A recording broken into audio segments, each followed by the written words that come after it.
integrinas y van a ser la superfamilia de inmunoglobulinas con ICAM. Entonces, en primer lugar, las selectinas. Las selectinas van a estar en el endotelio vascular y además de esto se van a unir a lo que son los oligosacáridos presentes en los neutrófilos y en algunas moléculas como son las plaquetas activadas, en el caso de las P-selectinas, y van a hacer una unión débil. Entonces, aquí vamos a poner esto en silencio.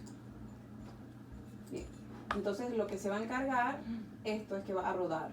El neutrófilo va a rodar a través de la vasculatura y se va a unir a las integrinas y va a atravesar. Entonces en este caso, hay inflamación, se liberan quimiosinas, rueda el leucocito, ruedan los neutrófilos, y entonces se van a expresar en la membrana vascular las selectinas. Entonces en este caso son las E-selectinas que están en el endotelio vascular. Entonces, estas E-selectinas se van a unir a los neutrófilos y el neutrófilo entonces ¿qué va a hacer? Va a empezar a rodar. En vez de estar flotando, dando la vasculatura, va a rodar y rodar y rodar y hasta que se va a adherir, pero se va a adherir a las otras moléculas de adhesión que vamos a hablar en un momentito, que son las integrinas. Entonces esto es súper importante porque en algún defecto de estas tres moléculas vamos a ver que son los defectos de adhesión, que es lo que vamos a tratar en el día de hoy. Entonces, las otras moléculas son la integrina y la superfamilia de inmunoglobulinas. Las integrinas están caracterizadas porque tienen dos cadenas, la cadena alfa y la cadena beta 2. Como ven, hay 4 diferentes integrinas que están en diferentes leucocitos. Pero es muy importante que veamos que van a tener en común estas tres primeras la cadena beta 2. Porque entonces en ese detalle es donde vamos a tener el problema en algunas otras deficiencias. Entonces las cadenas beta 2 son las proteínas CD18. Eso es súper importante que lo recordemos. La beta 2 CD18 y va a estar en estas dos principalmente, que son las que están en monocitos, células T, macrófagos, neutrófilos, células dendríticas y neutrófilos, monocitos y macrófagos. Esta que está aquí, estas son las LFA1, que son los antígenos leucocíticos funcionales, y la otra que también es importante son estas, las CR3 o las MAC1, bien llamadas. Entonces, aquí ven el neutrófilo, y el neutrófilo entonces va a tener la integrina. Una mnemotecnia fácil de recordar entre selectina e integrina es que las selectinas, como son selectivas de los neutrófilos, van a ser como selectivas y van a rodar. Ellas prefieren rodar, mientras que las integrinas se van a integrar y se van a anclar. Entonces se integran y no dejan que el neutrófilo siga moviéndose. Y como no se puede seguir moviendo, se va a anclar aquí y entonces va a pasar esto. Va a estar en contacto con la quimiosina y el neutrófilo cuando está en contacto con la quimiosina va a hacer que esto que está aquí, que son las uniones del sistema vascular, se vayan debilitando y entonces el neutrófilo pueda atravesarlo. A ver. Perfecto. Entonces esto es lo mismo que decíamos, en moléculas intravasculares se expresa la E-selectina y el ICAM por la quimiosina, y en el neutrófilo con su Cialy-Lewis, que es la selectina que va a hacer que ruede, y entonces aquí está el ICAM que va entonces a unirse a esto, a la integrina. Entonces esta ICAM es esto que está aquí, pertenece al sistema endovascular, en el endotelio activado y en el endotelio en reposo y células dendríticas. Las ICAM1 se van a unir a las LFA1 y las ICAM2 se van a unir a las LFA1. O sea que es importante estas cositas que tenemos aquí. De las integrinas, las beta 2 que son CD18 y los ICAM que se van a unir a ellos. Entonces, teniendo ya que entonces, ¿qué es la deficiencia de adhesión leucocitaria? Entonces es el conjunto de patologías que ya vimos en esos sistemas que están específicos como reconocimiento, adhesión y migración de los leucocitos hacia los lugares de invasión microbiana van a estar alterados. Por ejemplo, en el Cialy-Lewis, si está alterado, vamos a tener problemas en el rodamiento, ¿verdad? Y si no pueden rodar, entonces va a ser esto, el A2. Si en tal caso no se puede, ni siquiera sirve, pero no se puede activar, es el A3. O si en este caso ni siquiera se expresa esto, está nulo, es el A1. Entonces, si los neutrófilos no pueden llegar a la inflamación y no pueden llegar ni siquiera a la bacteria, a los hongos, a los microorganismos, van a tener una infección severa. Entonces, ¿qué va a pasar si yo no puedo ir hacia el sitio de infección? Van a haber muchos neutrófilos en sangre periférica y estos entonces no pueden migrar hacia ningún lado, así que van a haber muchísimos neutrófilos y entonces se va a caracterizar también esto, porque hay ausencia de pus en el lugar de infección porque no pueden llegar los leucocitos. Y si no pueden llegar, no va a haber pus. Entonces, vamos a concentrarnos en el AD1, que es el más común, y en el AD2 y el AD3 vamos a tener unas pinceladas nada más porque el AD2 y el AD3 son extremadamente raros, pero el AD1 es común. Entonces, tenemos que es la alteración en el gen que codifica la proteína CD18, que es la integrina beta 2, y eso ya lo sabemos, y que está situado en el cromosoma 21, la región 21Q, 22.3.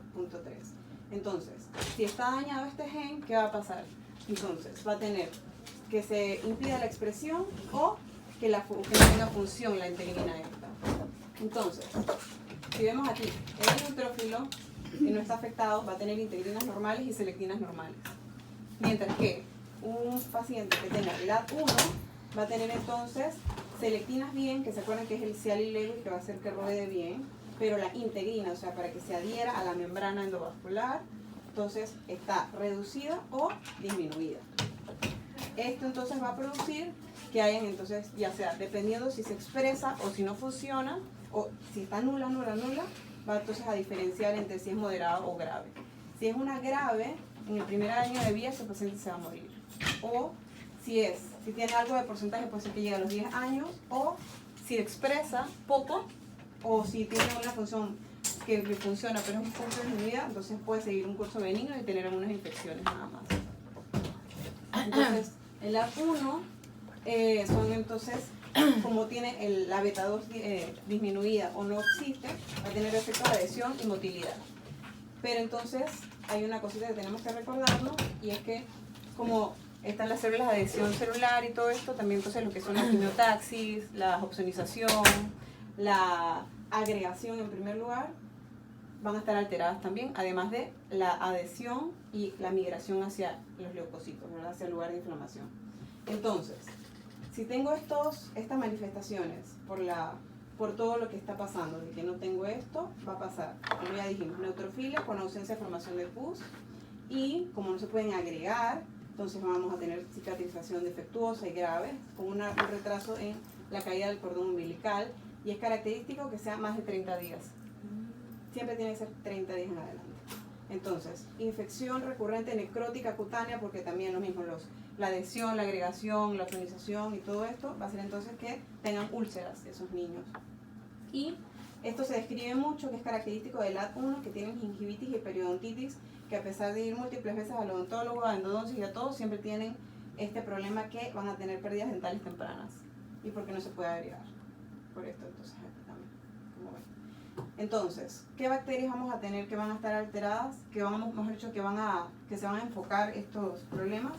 Serían entonces las gram positivas y las gram negativas, y algunas veces hongos. Entonces, si tienen infecciones, serían entonces por estafilococos aureus y por gram negativos como Pseudomonas, Klebsiella, Proteus y Enterococos.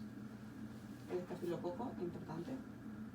Entonces, ya esto lo dijimos, que se van a alterar además de la adhesión otras partes del sistema inmunitario, ¿verdad? Opsonización, quimiotaxis, agregación celular, fagocitosis, lisis de contacto. Entonces, la ausencia del infiltrado normal de monocitos y macrófagos contribuye la cicatrización entonces a la producción de los factores de angiogénesis, como la citocina y factor de crecimiento tumoral, que en este caso no vamos a estar.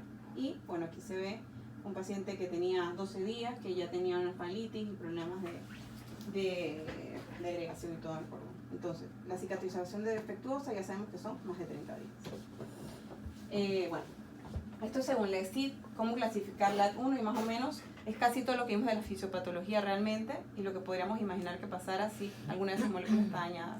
En el caso del AD1, vemos que hay una posible, si tiene un infante con leucocitosis, más de 25.000.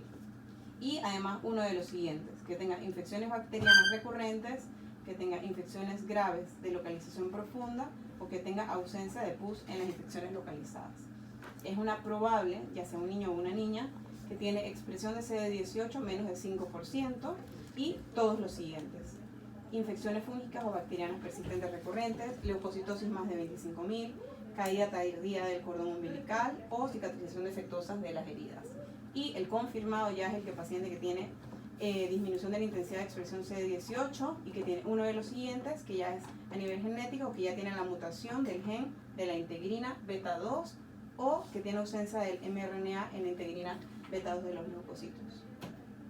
Entonces solamente una pincelada de esto que es el LAT2 y el LAT3, que son nuevos subgrupos, se han descrito un pequeñito grupo de familias.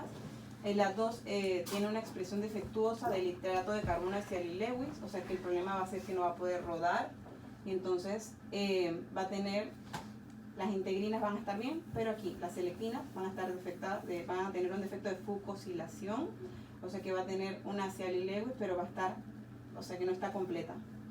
Mientras que el LAT3 tiene defectos de la señal de activación, o sea que tiene la integrina y tiene la selectina, pero en el momento de la selectina, de la integrina, mejor dicho, de la integrina pegarse al endotelio, entonces no se activa.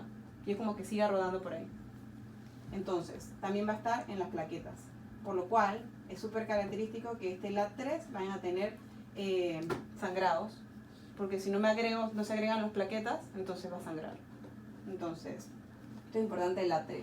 Y del LAT2, que es un paciente que tiene dismorfias así como retraso mental, tiene baja talla, y además de eso tiene algunas cosas del LAT1 que vamos a ver en un cuadro más específico aquí, que está acá.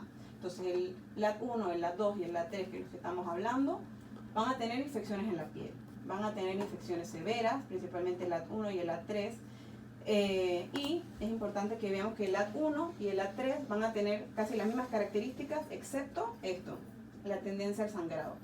O sea que si tenemos un paciente que nos concuerda con un LAT1 pero tiene sangrado, entonces podríamos categorizarlo como en este defecto.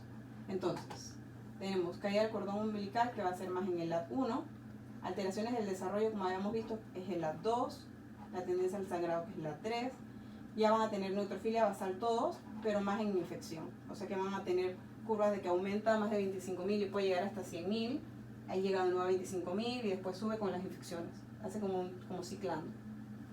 Entonces, el defecto genético, bueno, ya vimos que el LAT1 es la mutación del gen de beta-2 integrina, la LAT2 es el defecto de fucosilación de la Cialy-Lewis, y el LAT3 va a tener entonces problemas con la señalización, que es este gen, el FERN-T3. Entonces, ¿cómo vamos a manejarlo? Bueno, las formas graves del LAT1 y el LAT3 es por trasplante de progenitores hematopoyéticos, y el LAT2 se dice medidas de soporte, y se han implementado, que esto está en estudio, la suplementación con fucosa, porque si no se puede fucosilar, eso es lo que le da, fucosa. Entonces ha sido de ayuda en algunos pacientes.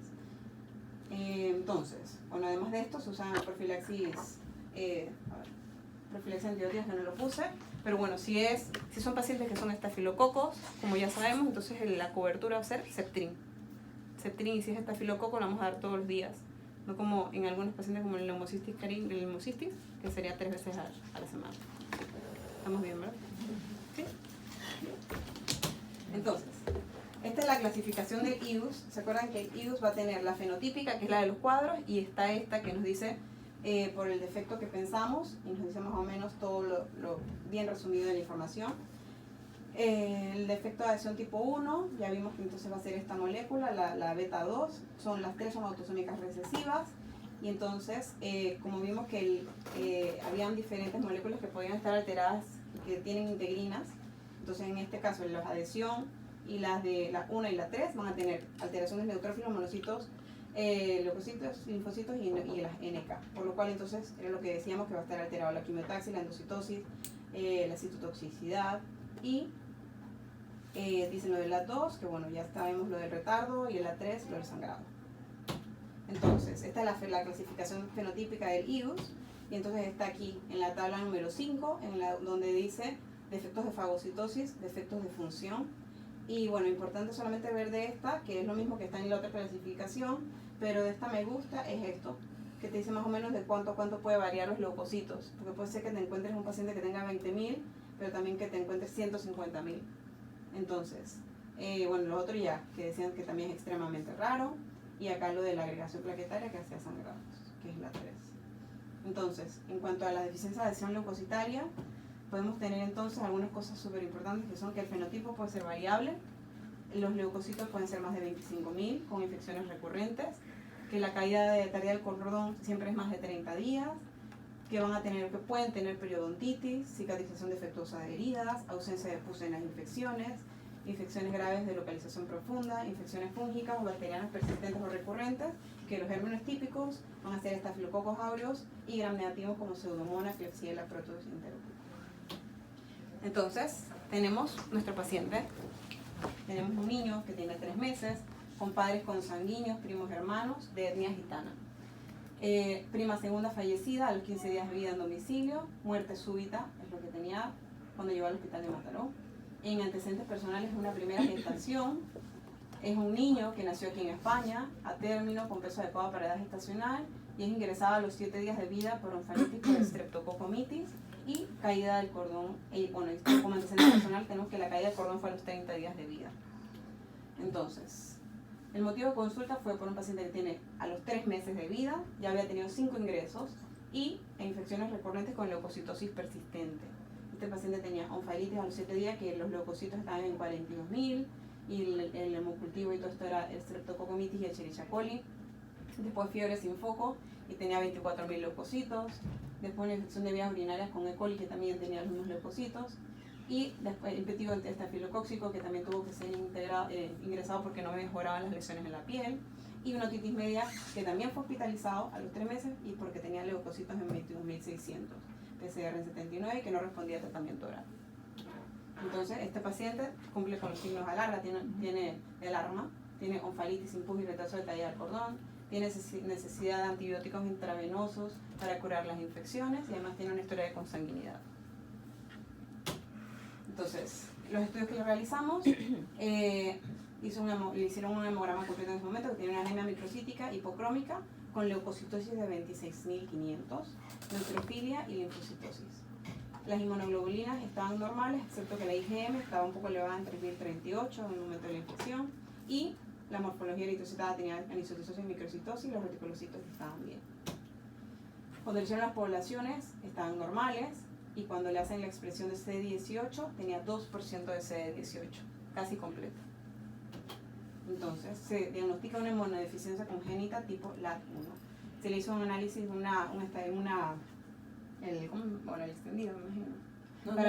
¿Cuál hace esto? Es aquí específico. Por sangre, sí. Por porque sangre. como ya sabéis el gen que es la proteína, bueno. le haces el gen directo. Perfecto. Bueno, entonces el análisis nutricional del gen, exactamente el IgG beta 2, entonces demostró que tenía la variante genética. Entonces esta es la evolución del paciente, que miren que siempre estaba aquí, 20.000, 25.000, y cuando tenía la infección llegaba a 50.000, y hubo un tiempo que llegó hasta 100.000. Esto fue en el, imagínate, en un sorprendente. Entonces, el manejo de este paciente fue control clínico estricto, evaluaciones odontológicas y tratamiento precoz de las infecciones bacterianas que pudieran presentar. A los 4 meses, a pesar de tener todas sus profilaxis y todo, tuvo múltiples infecciones recurrentes todavía. A los 4 meses, bronquiolitis por virus resistencial respiratorio, leucocitosis en 24.000. A los 4 meses y medio impétigo que no respondía. A los 7, 8 y 10 meses otitis media no superadas. Después 10, 11 y 12, eczema seborreico sobreinfectados que también necesitaron hospitalizaciones. Y a los 8 meses, entonces, viendo que este paciente no mejoraba a pesar de todo lo que se ha enfadado, entonces se inicia la coordinación con trasplante de progenitores hematopoyéticos a los 8 meses. Recibió una dosis de gamaglobulina a los 12 meses, no sé por qué. Te iba a preguntar yo por qué. No sale en la historia, nomás ponen que recibió una dosis, menos que no, ni idea. Tratamiento conceptivo recibió. Sí, eso fue hace 2004.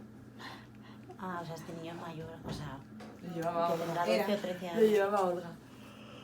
Se murió No, se después murió del a los 29 trasplante. meses. Fue ingresado a los 19 meses para el trasplante, pero no salió bien. Hizo una enfermedad ingentó contra huésped, intestinal, hepática y cutánea. Estuvo 4 meses hospitalizado, muy mal. Citomegalovirus, adenovirus y aspergilos y defunción. Con un donador de 19 días que supuestamente en teoría debería leer bien, pero no. Así que este niño quizá de repente se hubiera hecho antes. La familia luego ha tenido más hijos, son gitanos. Y a pesar de ser gitanos han hecho diagnóstico prenatal y ha tenido 2 hijos sanos después, heterocigoto. Entonces, tenemos lo genético de no casarse en la familia. Entonces, son los mismos que lo tenemos la familia con el defecto M88. Sí. son primos hermanos, Wow. con lo cual hay una rama que tiene esto Y la otra y la otra rama que tiene un defecto de la vía telera. Bueno, Súper bien, ¿vale? Entonces, está enviando un mensaje porque hay otro paciente que podíamos revisar, que es un niño que nos enviaron de Altair, bueno, de Manresa. Y era un niño pues también con un retraso mental, una microcefalia, padres consanguíneos también. Le había hecho 2 o 3 neumonías y el niño ya debe tener como 11 o 12 años. Pero en el curso de las neumonías hace neutrofilias, hace como reacciones leucemoides, cuáles neutrofilias de 50.000, 60.000. Entonces, por la combinación sindrómica y esto, la verdad que se pensó siempre en un defecto de glicosilación o fucosilación. Bueno, es importante eso, que la 2 ahora se llama defecto de glicosilación. Por eso, que es que estos son importantes. Entonces, Bueno, de hecho, lo envía a Neuro, que lo vio Merche, que es la que sabe más de efectos metabólicos en los carbohidratos. Y a nivel funcional no se encontró nada, pero bueno, a ver si, porque ahora luego no vino a control y luego el niño ha estado bien, le pusimos antibiótico profiláctico y sigue control ese Manresa y cuando hace algo cada tanto viene aquí. El último control no ha venido, yo creo que es porque debe estar bien, pero es un niño que yo creo que nos quedó pendiente de profundizar el diagnóstico porque no es ninguna de las 3 formas clásicas, pero será yo creo que un defecto de glicosilación o algo así, entonces sería para meterlo ahora que el panel. No, ni siquiera será algo nuevo, yo creo. Porque, sí, porque le miramos el grupo sanguíneo este, que es el Bombay. Exacto, el Bombay, que es el típico de la 2, y no lo tenía.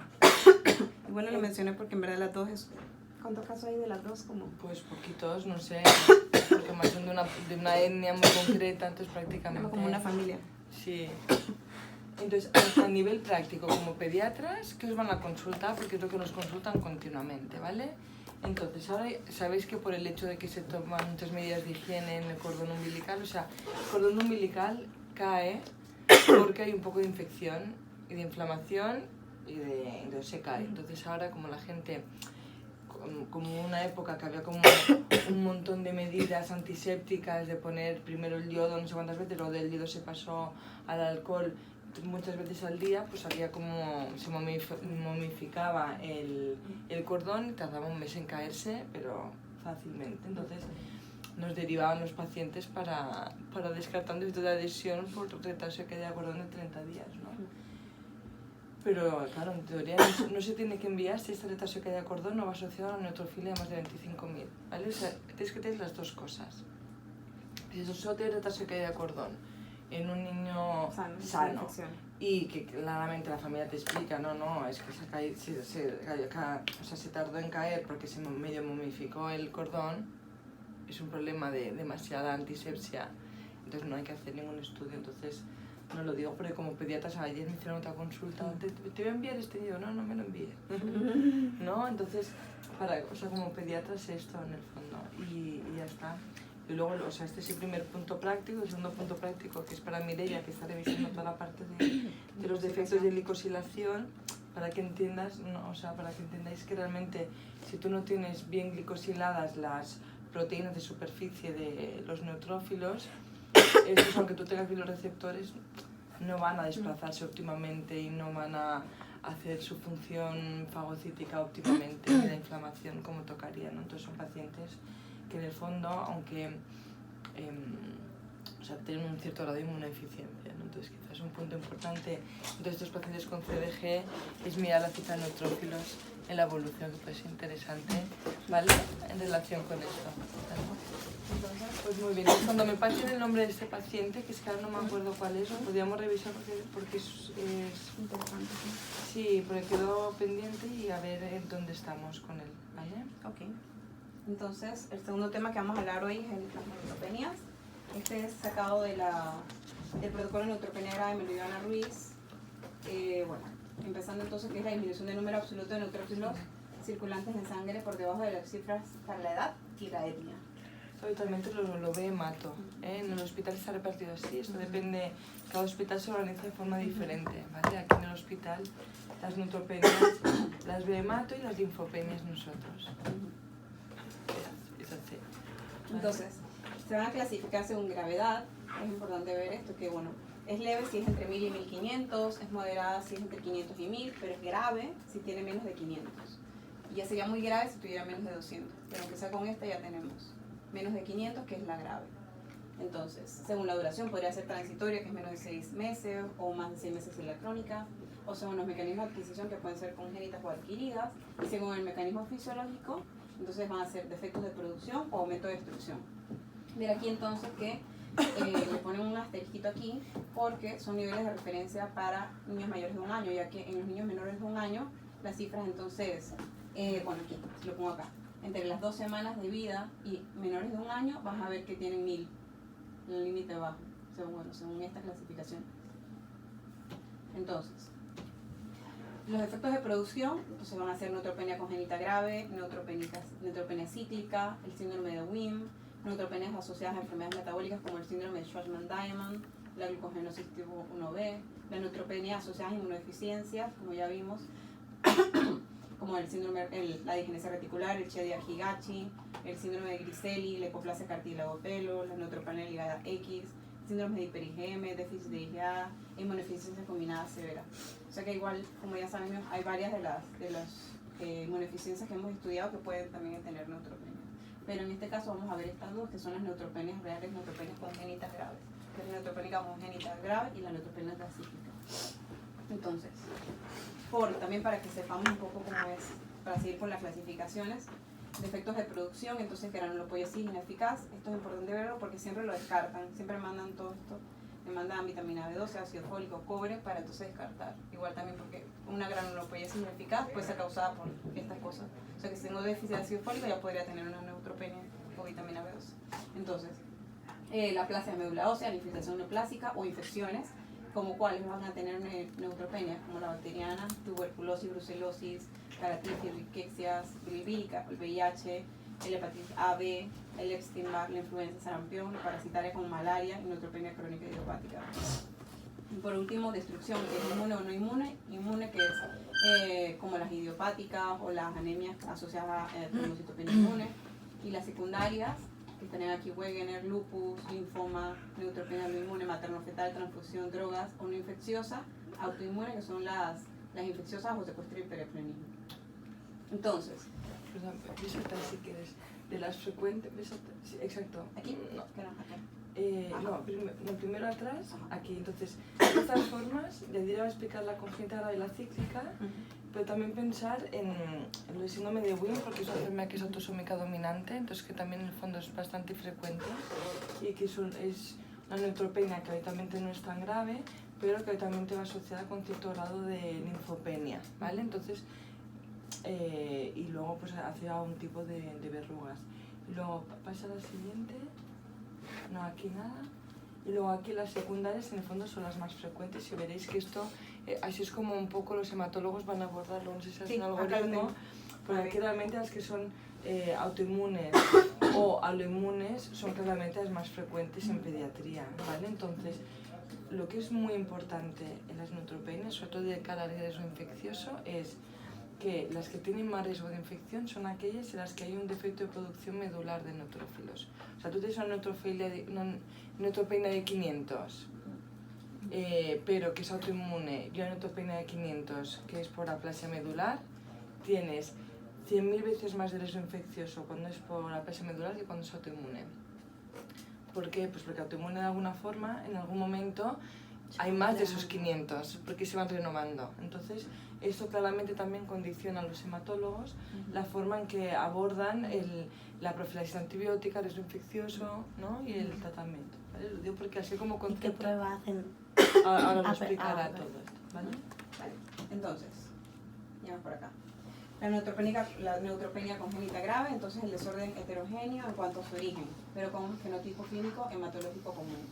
Tiene varios subtipos, como son la neutropenia congénita grave, sencilla directamente, que es la herencia autosómica dominante o esporádica. Es la más frecuente, entre el 50 y 60% de los pacientes con neutropenia congénita pueden tener esta. Y mutaciones entonces en el gen ELANE, que va a encargarse de la alteración de la lactasa va a tener entonces alteración en la lactasa del neutrófilo. Y lo que es el síndrome de Cosman, solo mencionar que es la de herencia autosómica recesiva y que es la mutación en el gen HAX1 y tiene alteración en el mantenimiento potencial de la membrana mitocondrial.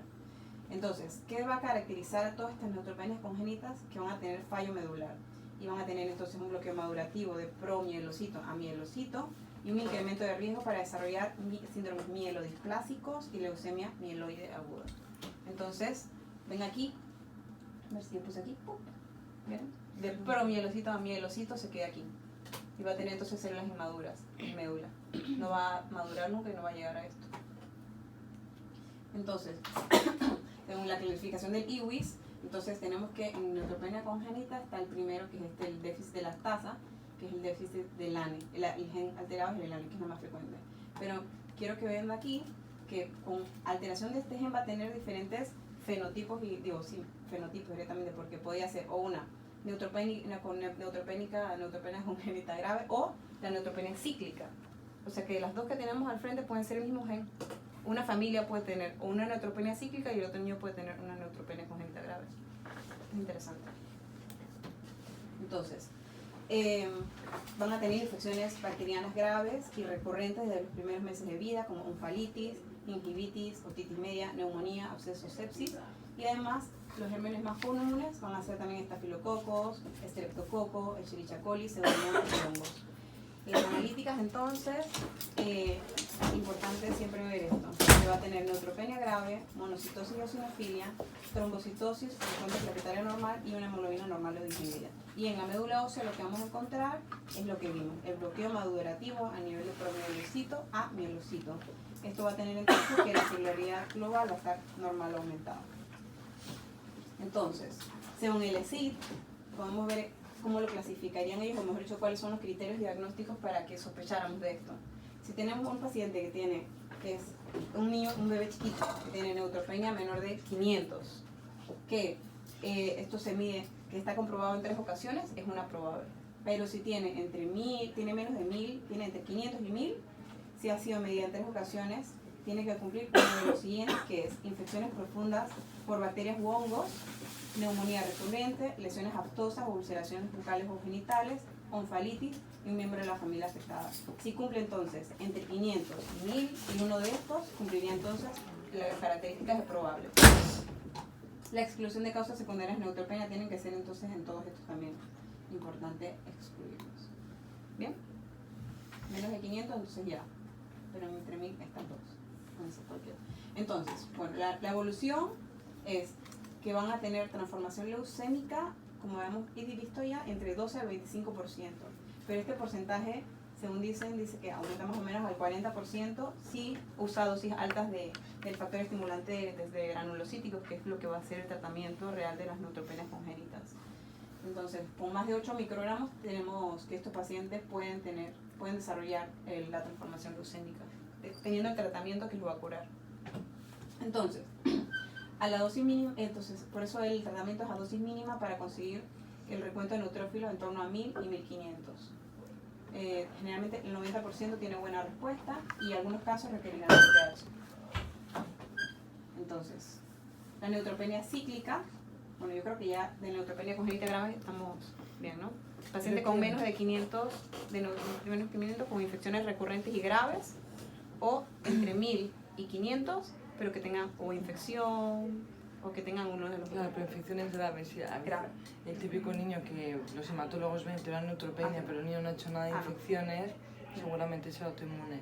Entonces también es muy típico que la neutropenia tiene monocitosis, esto es como un signo muy característico de los defectos medulares, ¿no? Y luego la esfera de médula ósea, que es un parón que es un bloqueo específico, ¿vale? Que esto es para que luego ya hagas el algoritmo de cuándo se hace médula o no, y si se hace es para buscar este stop madurativo de promielocito a mielocito. ¿Ya somos nosotros? Sí. Sí? Hola, soc la Laia. És que l'Anjo no ha agafat el bus encara, digue'm. Ah, vale, dale. Sí, estarà ella per planta, sí. Bueno, de fet estarà a la consulta. Vale, ara li dic. Vinga, xau, adéu. Que llame luego a Silvia Ricard, ¿vale? Entonces, la neutropenia cíclica fue descrita por primera en 1910 y me gustó poner cómo fue descrita porque se describió por primera vez un niño sin historia familiar de enfermedad que tenía úlceras orales recurrentes y como consecuencia oscilaciones periódicas de neutrófilos circulantes. O sea que tenía úlceras y tenía los... Vamos a ver ahorita cómo se ve mejor para que no enredemos. Entonces, es una entidad con herencia autosómica dominante o esporádica y entonces la mutación, como habíamos visto, es el gen ELANE y resulta positivo en un 80% de los casos. Las manifestaciones clínicas inician en el torno de más o menos el primer año de vida. Algunos pueden estar asintomáticos hasta edades más tardías, pero va a tener entonces periodos de neutropenia coincidiendo con fiebre. ¿Por qué fiebre? Porque va a tener gingivitis, o algunas veces va a tener aftas, o algunas veces va a tener abscesos, celulitis, faringitis, sinusitis, proctitis o adenopatías cervicales. Entonces va a tener como si fuera lo que decían, parecido como el Papa, que tiene fiebre Lo que os iba a recurrente. decir, ¿qué síndrome Ajá. es característico que va con esta Entonces, clínica? muy de la primera que lo mandan a Roma, por favor, pero puede ser esta neutropenia cíclica cuando le hacen el control, que es lo que hace hemato y reuma. Le hacen Siempre, controles cuando tú le haces eso a un paciente con sospecha de FAPA, tienes que descartar una neutropenia cíclica. y le van a hacer entonces hemogramas cada de entre 3 y 6 días, entre 6 y 8. Ahorita lo pongo también. Pero coincide la aparición de aftas con la Ajá. neutropenia. Ajá. Prácticamente Sí, sí, en 12 sí, sí. horas. Sí, sí. Por eso decían acá arriba que siempre que tenía úlceras orales, el primer paciente tenía entonces oscilaciones. O sea, estaba normal y cuando tenía la úlcera, neutropenia. Normal y úlcera, neutropenia. Entonces, característico. Después se intenta hacer en un FAPA analítica en fase aguda, no solo para ver reactantes de fase aguda, sino también para ver que no tenga neutropenia marcada. ¿Vale? Entonces es un criterio de exclusión. Entonces también de la neutropenia cíclica, ver esto, que pueden tener colitis y sepsis por Clostridium, porque además de esto, de tener estas infecciones, puede ser que el paciente solo curse con dolor abdominal y la neutropenia porque está haciendo las colitis por sepsis de Clostridium. Entonces, eso también va a tener dolor abdominal, va a tener infecciones y todo esto concuerda con la neutropenia. Entonces, la analítica, entonces, se va a hacer monitorización 3 veces por semana durante 6 a 8 semanas. O sea, 3 días de la semana, 6 a 8 semanas. Y lo que vamos a ver es una neutropenia grave que cursa con oscilaciones de neutrófilos y monocitos circulantes en una periodicidad de 21 días. Esto es lo más común, pero el 15% de los pacientes pueden tener menos. O sea, puede ser que tengan alteraciones entre 15 o más, a 35 días. Pero lo común es 21 días. Entonces, los neutrófilos en el nadir del ciclo, o sea, en lo más bajo, puede ser que esté menos de 200 neutrófilos, que suele durar entre 3 a 5 días y posteriormente va a aumentar hasta el límite de la normalidad. Y los monocitos, que los monocitos van a oscilar, pero en sentido inverso a los neutrófilos. O sea, que vas a tener neutropenia y vas a tener monocitosis. Entonces, también esto es bien interesante. En algunos pacientes es posible observar oscilaciones periódicas también de reticulocitos, plaquetas, eosinófilos o linfocitos. Que entonces, es característica de estas dos, pero también podría ser de plaquetas, eosinófilos. Y la médula ósea también va a ser lo mismo que como hacen en las analíticas, va a ser, se va a hacer un intervalo de 2 a 4 días, oscilando con la actividad hematopoyética, y durante la neutropenia se observa solo promielocitos y unos pocos mielocitos, con ausencia total de los precursores más maduros, y en aumento o niveles casi normales de neutrófilos, gran proporción de neutrófilos maduros. Entonces, es cíclico. Esto antiguamente se hacía así, ¿eh? O sea, un niño con sospecha de neutropenia cíclica o que quieras descartarlas haciendo otras analíticas, pues imaginaros, 6 semanas, 3 veces por semana. 18 analíticas, entonces ahora ya cuando ya no sospechas es estudio genético, ¿eh? O sea, no se hace ni la analítica ni la médula seriada, ¿eh? O sea, podéis imaginar, lo haces directamente porque sí. Bueno, analítica sí la hacen. El ANE y ya está. Bueno, analítica Analítica se la tienes que hacer la médula no. evidentemente, la médula no. La médula la hacen una vez, como Exacto. 1 o 2, dependiendo. Exactamente. Para agarrarla. Pero imagínate. Vale. Sí. Entonces, Porque si no, te cuelgan. Hombre, Te es cuelgan que la es familia y los de urgencias que los envías cada vez Pero bueno. de analítica. pero bueno, analítica se está tratando. Ya, lo de la analítica aún. Me Que me llevo- parece también, pero Entonces, la médula ósea. Sigue. entonces, antibióticos precoces en el periódico en el periodo de neutropenia febril, y entonces el factor de estimulación de colonias granulocíticas de forma profiláctica no evita episodios de neutropenia. Lo que va a hacer es que sea menos severa y menor duración, y entonces se va a utilizar para disminuir o sea, si es un paciente que tiene muchísimas infecciones, le ponen. O si tiene mucha duración y es muy incapacitante, le ponen. No es como la neutropenia congénita que siempre lo tiene, sino que en esta puede variar. No tiene riesgo de transformación leucémica, aunque sí han tratamiento con los estimuladores. Entonces, los criterios del ESID.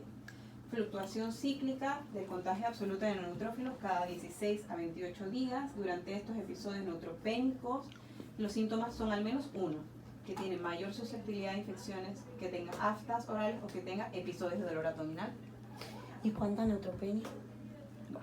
200, menos de 200 Habitualmente decían. eso sí, Menos, menos de pues, 500. Ajá, pero sí, Menos de 500. menos de 500 es grave. Pero dice que en el nadir, como decía ahí, o sea, lo Llegas a más bajo, 200. 200. Pero Sí. es neutropenia evidente, ¿eh? Pueden ser niños sanos Sí, sí. y que hagan un episodio de Que fiebre hagan aftas recurrentes. cada 3 semanas. Ujú.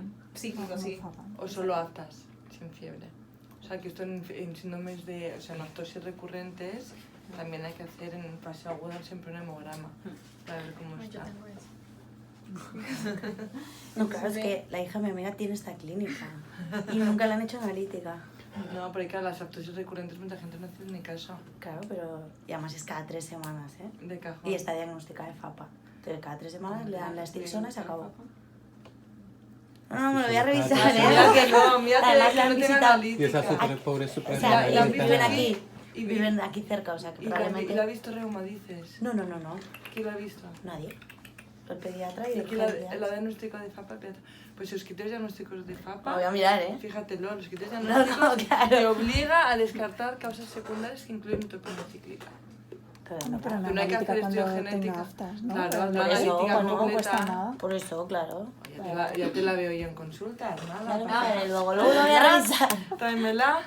Joder, Entonces, que estas clases agobia un poco a veces, ¿eh? hacer una clasificación. Bueno, básicamente, no. Bueno, Básicamente pensar que, claro, o sea, esta gente, pues, si solo son aftas, pues mira, mala suerte, no pasa nada, pero tienen que Claro. saber que si hacen fiebre mantenida, pues tienen que ir a urgencias porque están neutropénicos y Pero el tú vas estudio dura haciendo unos días. estas clases y te vas acordando de pacientes. ¿Qué has visto? Claro. No, y Eso se agobia llama un poco a signos de- veces. Se llaman signos de alarma. Y agobia. ¿Eh? Una pediatra. Agobia un poco. Al pediatra general. Bueno, entonces para que vean la clasificación fenotípica del IUS, ven que está entonces en el, también en el quinto lugar, con las neutropenias está el número de función o las dos. Entonces, sindrómicos asociados, me gustaría ver aquí también que lo leyeran un poco, el Shusman-Diamond, el síndrome que no lo vamos a mencionar, pero me dicen algo que ahí tienen algunos pacientes y se caracteriza por neutropenia grave, pero va a tener pancitopenia. Ese sí es clásico, pancitopenia, y que va a tener insuficiencia pancreática y que va a tener condrodisplasia. Entonces que realmente no es tan parecido a los otros porque es pancitopénico. Pero, bueno, entra en esos pacientitos que ellos ven mucho. Entonces, los síndromes no asociados, aquí está bueno el que ya vimos. La deficiencia de lactasa, que ya vimos que puede ser la neutropenia cíclica o la neutropenia grave, y el HAX1, que es la deficiencia que ya vimos, que es autosómica recesivo, que es el COSMA, que va a tener entonces, este sí va a tener defectos neurológicos. Entonces, estos son los esquemas que ellos tienen, que son, dependiendo de la edad, en el neonato, se hace una revisión de extensión de sangre periférica, se descarta causa farmacológica materna o neonato, se descarta enfermedad autoinmune materna, se realizan serologías PCR víricas, vitamina B12, fólico, pruebas de imagen, cribado de metabolopatías, y por último, si todo esto salió bien y quieren descartar un proceso oncológico está alterado esto, entonces ya harían aspiración de médula ósea o citogénica, y entonces precisa de fallo medular congénito, valorar entonces la biopsia de estudios moleculares. Y en cuanto al lactante y el escolar, hacen lo mismo también, casi el mismo patrón, descartan causa farmacológica, pero aquí agregan esto: serología de PCR virus cultivos, hemograma seriado, anticuerpos antineutrófilo, las inmunoglobulinas, poblaciones linfoides, vitamina B12 y ácido fólico. Entonces, ahí dependiendo si tiene ciclicidad, hacen la mutación en ANE, como vimos ya entonces. O si es escolar, le agregan ANA, anti-DNA, CUMS. También hacen el AstraZeneca, o si síntomas, signos neurológicos o vómitos, screening de enfermedad metabólica. Si asintomático y persistencia de neutropenia grave más de 4 semanas, entonces hacen esto, hacen la médula y hacen citogénica. Y valoran entonces la biopsia si se sospecha de fallo medular congénito. Y en el caso de adolescentes también va a pasar lo mismo, que descartan causas farmacológicas, serológica por el PCR, hemogramas, inmunoglobulinas, poblaciones, la vitamina B12 y ácido fólico. Y también hacen lo mismo de si es cíclico, la mutación en ANE, si es un escolar, hacen esto, y las tasas inmeses. Y también lo mismo, si está sintomático y persiste en neutropenia grave más de 4 semanas, más 4 o 6, hacen la médula ósea y citogenética. Entonces es como un patrón de ellos, descartan primero las secundarias y descartan entonces también si es por inmune Y entonces, y inmunodeficiencia, y la fijaros. inmunodeficiencia también la descarga. La mayoría de pacientes que tienen un montón son de estos mecanismos que sospechan que es por mecanismo inmune, que tienen anticuerpos antineutrofilo positivo y no hacen nada, ¿vale? Porque es la mayoría. Que son estos acá. Entonces, bueno, vamos a hacer el caso clínico, que sería entonces una femenina de 3 años, con padres no consanguíneos sanos y una hermana de 5 años sana. Antecedentes personales: embarazo sin incidencias, nace a término sin complicaciones, onfalitis a los 7 días, con intervención quirúrgica a los 4 meses por un quiste pulmonar derecho y calendario vacunal completo. O sea que patológico por ahora, onfalitis de 7 días, y tuvo infecciones a repetición, onfalitis y las 3 neumonías a los 3, 4 y 6 meses basales derechas con tratamiento ambulatorio, y desde los 8 meses, cada 3 semanas con febrículas y aftas, y además faringitis de repetición, por lo cual entonces lo derivan a reumatología para descartar FAPA. Entonces le hacen inicialmente, cuando llega, el hemograma, que ven una anemia microcítica hipocrómica sin leucopenia ni linfopenia, inmunoglobulinas estaban elevadas, IgG, IgA, la IgM estaba normal en ese momento, y después ya las 3 estaban aumentadas con el tiempo al final. Las poblaciones estaban, los linfocitos B estaban un poco bajos, pero después le hicieron la analítica a los 3 días que estaba bien, C3 y C4 normal. Entonces, 8 días después, ¿qué pasa? El paciente tenía aftas y tenía anemia microcítica hipocrómica sin leucopenia, pero tenía neutropenia, o sea, neutrófilos en 0. 0. Entonces, las inmunoglobulinas estaban elevadas, las poblaciones linfoides que los repitieron estaban normales, y la ACT, ALT, GGT estaban normal, y las causas secundarias estaban normales. Entonces, la evaluó hematología, le hace una aspirada de médula ósea, que en el momento que estaba no tenía la neutropenia, estaba normal, pero tenía presencia de un 67% de serie granulocítica sin stop madurativo ni blastos. Entonces, hicieron el cariotipo de médula ósea, que era normal, se realizaron analíticas seriadas a partir de eso, y a los 7 días de hematología, neutrófilos en 3, con anemia microcítica. Le descartan hemoglobina fetal, estaba bien, la electroforesis, que estaba bien, la bilirrubina, que estaban normales. Entonces, este es el paciente. Cuando lo diagnosticaron, que le hicieron por 2 meses, esto me bajaba aquí, la neutropenia con aftas, ahí iba mejorando, subía normal, bajaba de nuevo y subía. O sea, ven que tenía una ciclicidad de 17 a 18 días, asociado a también síntomas, con una neutropenia grave, cuando entonces tenía el nadir. Entonces, tras comprobar la ciclicidad de la fiebre y la neutropenia grave, que tenía más o menos 100 neutrófilos en el valle, diagnostica entonces una neutropenia cíclica. Se realiza el estudio de las mutaciones, que es el gen elastasa y el HAX1, teniendo mutación en el elastasa. No había sido descrita previamente en ese caso, que este era el A2. La mutación causal o polimorfismo genético se completa entonces el estudio del análisis a los padres y los hermanos que estaban negativos, y además de eso entonces inició el manejo, como habíamos dicho, con el estimulador de colonias granulocíticas a dosis de 5 microgramos por kilo por día, cada 48 a 72 horas, con ajustes según controles, y control con hematología cada 2 a 3 meses. Este paciente entonces evolucionó. Primero, a los 3 años y medio, ingresaba con neutropenia febril, leucocitos en 8100, pero neutrófilos en 200. Iniciaron el protocolo con aislamiento protector, antibiótico empírico, meropenem. En esos momentos, cuando estaba hospitalizado con las neutropenias febriles, le ponían diariamente el factor. A los 6 años, después de gastroenteritis aguda por Campylobacter jejuni, también con tratamiento con meropenem, que es el tratamiento del protocolo de neutropenia febril del hospital. Y después entonces ambulatorio con josamicina por 14 días, descanso durante 1 semana y posterior tanda cada 12 horas durante 10 días. A los 10 años neumonía basal izquierda con tratamiento con ceftriaxona, reinició con aftas cada mes, aumentaron el factor, y entonces también seguía con reumatología por osteopenia.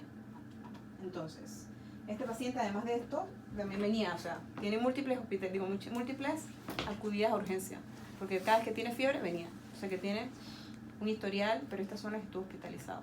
Cada 2 semanas. Cada 2 semanas. Sí. La duda, yo no sabía que se exponía de forma sistemática factor diario. O sea, que se ponía factor quizás el día antes de su ciclo. Ingreso, ¿no?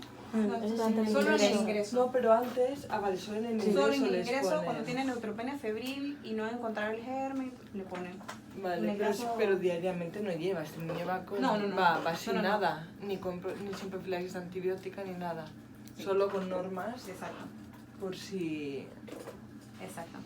hacen neutropenia con un poco de malestar, pues pensar que puede tener riesgo de Por infección eso lo que ponían invasiva. como que dependiendo de cómo iban los controles, decidían mantener el factor o O no. aumentarlo o hacerlo diario si en el caso de las neutropenias estas graves con, Claro. con el sector. Entonces a los 13 años de edad cuadro de dolor cervical asociada a contractura muscular de un mes de evolución sin mejoría con tratamiento médico. Asociada además 2 semanas de febrícula intermitente, posible pérdida de peso, le hacen el TAC y tiene una tumoración pulmonar apical derecha y menor a la izquierda, Qué mala con suerte, componente de ¿no? condensación y tiene una tumoración miastenial posterior, con compromiso vertebral C7-T4 que aplasta T4. Entonces, en la anatomía patológica, un tumor neurofibroblástico inflamatorio, inicia corticoides en enero de 2018, tratamiento con corticoides y seguimiento por trauma, que le pusieron también un corset, que siempre anda con el corset por las fracturas. Qué mala suerte. No, Entonces, pobrete.